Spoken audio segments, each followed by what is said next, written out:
நாம் எல்லோரும் ஒரு நாள் இயேசுவை சந்திக்கும் காலம் வரும்.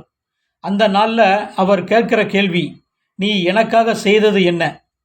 நீ காணிக்கையாக மொத்தம் இதுவரைக்கும் எத்தனை லட்சம் கொடுத்த? தசமபாகமாக மொத்தம் இதுவரைக்கும் எத்தனை கோடி கொடுத்த? பொருளாக எவ்வளவு கொடுத்த? உன் குடும்பத்திற்கு நீ எவ்வளவு கோடி கொடுத்த?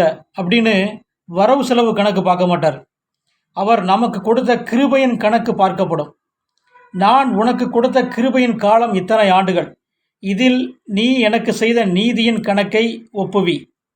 திக்கற்ற பிள்ளைகளுக்கும் விதவைகளுக்கும் நீ செய்த நீதியின் கணக்கு எவ்வளவு? என்னை குறித்து சத்தியத்தை அறிவித்த சுவிசேஷத்தின் கணக்கு எவ்வளவு? எனக்காக நீ சம்பாதித்த ஆத்தும கனியின் கணக்கு எவ்வளவு?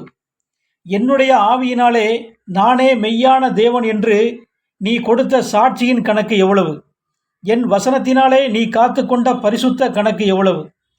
உன்னுடைய நற்கிரியையினால் என் நாமத்தை மகிமைப்படுத்தின சத்தியத்தின் கணக்கு எவ்வளவு?